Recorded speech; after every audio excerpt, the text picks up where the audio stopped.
Bullet Bhaskar జర్నీని నేను తెలుసుకోవాలనుకుంటున్నాను. అందుకే ఇంటర్వ్యూ పిలవడం జరిగింది.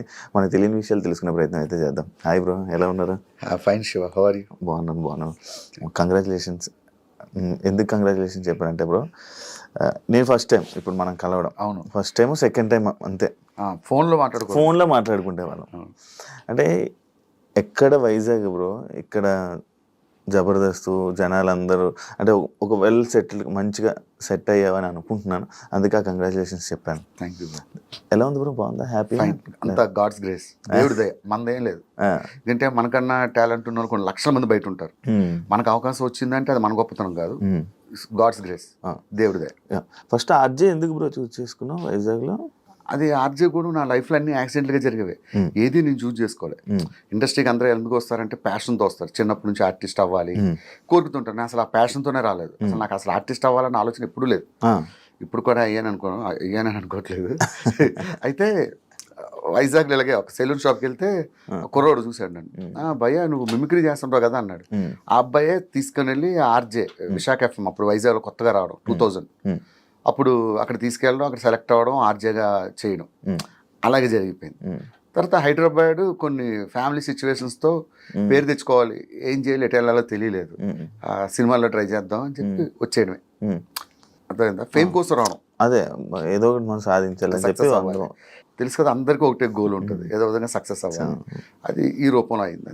నార్మల్గా చాలా మందికి డౌట్, ఎందుకు షేవింగ్ ఫుల్ షేవ్ చేసేస్తావు, ఏం చేస్తాం? ఫస్ట్ ఇప్పుడు ఏమవుతుందంటే స్టార్టింగ్లో పాపం నాకు పరిస్థితి ఏంటంటే జబర్దస్త్లో లేడీ గెటప్లు ఇచ్చేవారు. మంచిగా గెడ్డాలు మీసాలు పెంచే టైంకి తీయించేసేవారు. సరే అన్నీ అయిపోయి టీమ్ లీడర్ అయ్యి గెడ్డాలు మీసాలు పెంచుదామంటే అక్కడక్కడ తెల్ల వెంట్రుకలు వస్తున్నాయి. దీనివరకు క్లీన్ షేవ్ చేసుకుంటే ఏ బాధ లేదుగా. అందుకని ఎప్పుడు చేసుకుంటూ ఉంటావు బ్రో? ఎప్పుడు కాదు, షూటింగ్స్ ఉన్నప్పుడు అదర్వైజ్ నార్మల్గానే ఉంటాయి. అంటే అప్పట్లో మన ఊర్లో డిఫెన్స్ వాళ్ళు క్లీన్ షేవ్తోనే అసలు ఏ నీట్గా ఉంటుంది. షూటింగ్స్ టైంలోనే క్లీన్ షేవ్ చేసుకుంటా, అదర్వైజ్ ఎప్పుడు నార్మల్గానే ఉంటా. ఓకే, అలవాటు అయిపోయింది కాబట్టి రేపు గడ్డంతో వెళ్ళినా కూడా ఆవిడ అంటాడు. నాకు చాలా ఇష్టం మీలాగా, మిమ్మల్ని అందరూ చూసినట్టు చాలా ఇయర్స్ వస్తుంది. నేను మీసాలు గడ్డాలు పెంచినా బాగుంది అనుకుంటా, కానీ ఇప్పుడు నేను చూడలేదు బ్రో. ఎప్పుడు చూడలేదు. ట్రై చేస్తాను నెక్స్ట్. ఒకసారి మంచిగా ట్రై చేద్దాం బ్రో. అప్పట్లో నరేష్ని నువ్వే తీసుకొని రావడం, చాలా మంది తీసుకొచ్చావు కదా. మనం చెప్పకూడదు, వాళ్ళు చెప్పాలి. మనం తీసుకొచ్చామని తర్వాత ఇప్పుడు నేను తీసుకొచ్చాను అంటాను, వాడు ఏదో ఇంటర్వ్యూలో కూర్చుంటాడు, అసలు భాస్కర్ ఎవడో తెలియదు అంట. నేను ఎలా అవుతా?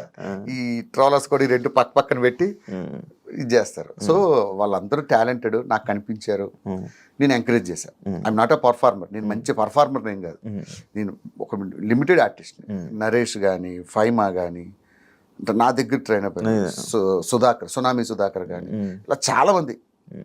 వాళ్ళని చూసి వాళ్ళ మంచి టాలెంట్ ఉండేది, వాళ్ళని ఎట్లా మౌల్డ్ చేయాలని మౌల్డ్ చేశాను అంతే. అప్పట్లో డిజిటల్ మీడియాలో వైరల్ అయిన వాళ్ళని కూడా అప్పుడు మీరు తీసుకురావడం, మీరే ఫస్ట్ తీసుకొని రావడం. అది కూడా నా ఫోర్స్ ఏం కాదు, మా వాళ్ళు చెప్పేవారు డైరెక్షన్ డిపార్ట్మెంట్. ఈ వైరల్ అయిన వాళ్ళు ఎలా అంటారంటే ఆ క్షణమే లైఫ్లో రెండు ఉంటాయి, పెద్ద పేరు వచ్చాయి, కష్టపడి వచ్చి పేరు సంపాదించుకున్నాడు, వాడు లైఫ్ టైం ఉంటాడు. సడన్ గా పేరు వస్తుంది ఒక డైలాగ్తో, వాళ్ళని యూజ్ అండ్ త్రో, మళ్ళీ తరతాలు కనబడరు. నేను చెప్పిన మా వాళ్ళు వినేవాళ్ళు కాదు. తీసుకురండి భాస్కర్ మీ స్కిట్లో పెట్టండి అంటే తీసుకొచ్చేవాడిని. వాళ్ళు ఒక ఎపిసోడ్ చేసేవారు, తర్వాత అడ్రస్ లేకుండా పోయేవారు. అవును, అంటే యాక్చువల్లీ బేసిక్గా అది రీజన్ అడగడానికి ఏంటంటే నరేష్ అసలు కనిపించట్లే. అంటే అది ఎందువల్ల అంటే ఏమైనా అంటే గర్వం పెరిగా, లేకపోతే అవకాశాలు ఎక్కువ వస్తున్నాయి, ఫేమ్ ఎక్కువ వచ్చేసింది అని చెప్పి ఇదా, ఎందుకు సడన్ గా? యాక్చువల్గా వాడి గురించి ఓపెన్ గా చెప్పాలంటే వాడు చాలా కమర్షియల్. ఎంత కమర్షియల్ అంటే, అరే నరేష్ మా తాత చచ్చిపోయాడు రారా అంటే, అన్న పెట్రోల్ డబ్బులు ఒక 1000 రూపాయలు ఫోన్పే చేయన్నా ఫస్ట్ అంటాడు. సొంత మా తాత చచ్చిపోయాడు. సో వాడి మెంటాలిటీ, వాడి స్టేజ్ అలాంటిది. సో వాడిని అనడానికి ఏం లేదు.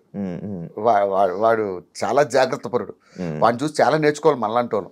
అవును, నేను ఇది కూడా విన్నాను. నరేష్ అంటే కమర్షియల్, అసలు ఏదైనా డబ్బు. కమర్షియల్ అని కాదు కానీ జాగ్రత్త, ఇది కూడా విన్నాను. నిజమే, నేను చెప్తున్నాను కదా, సొంత మా తాత చచ్చిపోయాడు రారా అన్నా కూడా పెట్రోల్ డబ్బులు పెడతాడు. మా ఇంటికి భోజనం రమ్మంటే ఒక 500 ఫోన్ పే చేసి మనం పెట్రోల్ కొట్టించి మనం భోజనం పెట్టాలి. వాడు అంత స్ట్రిక్ట్ ఉంటాడు. అండ్ ఇంకోటి, నేను ఇది రీజన్ ఒకటి ఉంది బ్రో, వీళ్ళందరినీ తీసుకురావడం ఇది అంటే ఇలా వీళ్ళందరినీ తీసుకొని రావడం, జబర్దస్త్కి ఇలా తీసుకొని రావడం వల్లనే జబర్దస్త్ కొంచెం కొంచెం అలా దిగింది అని అంటే యాక్సెప్ట్ చేస్తావా? లేదు లేదు, వీళ్ళంతా టాలెంటెడ్. నరేష్ గాని అది ఈ నరేషన్ అనేది కాదు, అప్పట్లో సోషల్ మీడియాలో వైరల్ అయిన ఒక్కొక్కరిని నా టీంలో ఎప్పుడు నేను అంత ఎంకరేజ్ చేయలేదు ఎవరిని. ఒక ఇద్దరు ముగ్గురిని డైరెక్టర్ ఫోర్స్ వాళ్ళు తీసుకొచ్చి పెట్టాను తప్ప వాళ్ళు తీసుకురావడం వల్ల జబర్దస్త్ డౌన్ అయిందంటే అది వద్దు. ఇప్పుడు సక్సెస్ అనేది ఎవరి చేతిలో ఉంటుంది? టీమ్ లీడర్ చేతిలో ఉంటుంది. వాడి స్కిట్ బాగా చేయలేక ఆడవాడి మీద తోసేయడం కరెక్ట్ కాదని నా ఫీలింగ్.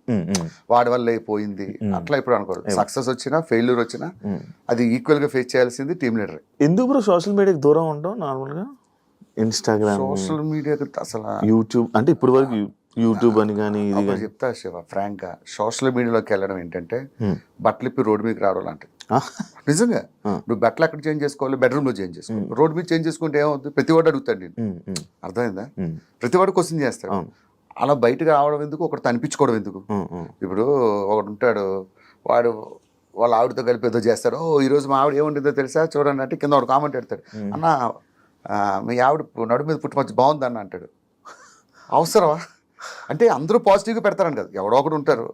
ఎందుకు ఒకరితో అనిపించుకోవడం? నాకు ఏదైనా బేర్ చేస్తా కానీ ఒకరితో చెప్పించుకోవడం, ఒకరితో అనిపించుకోవడం అనేది అసలు ఇష్టం ఉండదు. అంటే ఆ సోర్స్ వేరే వాడికి ఇవ్వడం ఎందుకని? వన్స్ సోషల్ మీడియాలోకి వస్తే ప్రతి ఒక్కరు మన గురించి మాట్లాడతాం. ఎందుకు వాళ్ళతో మాట్లాడించుకోవడం? డబ్బులు ఉన్నా లేకపోయినా పర్లేదు, తినడానికి ఉండడానికి ఉంటే చాలు. అందుకే సోషల్ మీడియా నాకు చాలా మంది అంటారు, యూట్యూబ్ ఛానల్ పెట్టుకోండి, బుల్లెట్ భాస్కర్ ఛానల్. వద్దు అలాంటి అసలు వాటి జోలికే పోను. అంటే జబర్దస్త్ ఒక సెక్టర్ ఆఫ్ పీపుల్ చూడడం మానేశారు. అసలు ఆ జబర్దస్త్ అయిపోయిందా టైం అయిపోయిందా అని చెప్పి మానేయడం జరిగింది. దాన్ని యాక్సెప్ట్ చేస్తావా? ఎందుకు రీజన్? 100% ఎవరైనా యాక్సెప్ట్ చేస్తారు, నేనే కాదు. అది మనం జబర్దస్త్ పని అయిపోలేదు, ఇది అయిపోయినా గొప్పగా చెప్పగలరు. జబర్దస్త్కి ఇప్పటికీ మంచి ఫ్యాన్ బేస్ ఉంది. కాకపోతే సమ్ సెక్టర్ ఆఫ్ నువ్వు చెప్పినట్టు సమ్ ఏజింగ్ పీపుల్ కొంతమంది దూరం అయ్యారనే సంగతి కరెక్టే. అది ఇప్పుడు ఏంది శివ, ఇప్పుడు వచ్చి ఎన్ని సంవత్సరాలు అవుతుంది? 12 ఇయర్స్ నాన్ స్టాప్గా సక్సెస్ అవడమే ఒక గ్రేట్. నా తెలిసి ప్రపంచం మొత్తం మీద నాన్ స్టాప్గా 12 ఇయర్స్ కంటిన్యూగా రన్ అయిన షో ఒక్కటి చూపించు, ఎనీ వరల్డ్ ఎనీ ఛానల్, ఒక జబర్దస్త్ మాత్రమే. సో ఆటోమేటిక్గా డౌన్ఫాల్ అనేది దేనికైనా ఉంటుంది. కాకపోతే దీనికి 12 ఇయర్స్ తర్వాత కొంచెం వచ్చినందుకు మనం ఆనందించాలి. ఆర్పీ గురించి ఏం చెప్తావు? మనకు వేరే వాళ్ళ విషయాలు.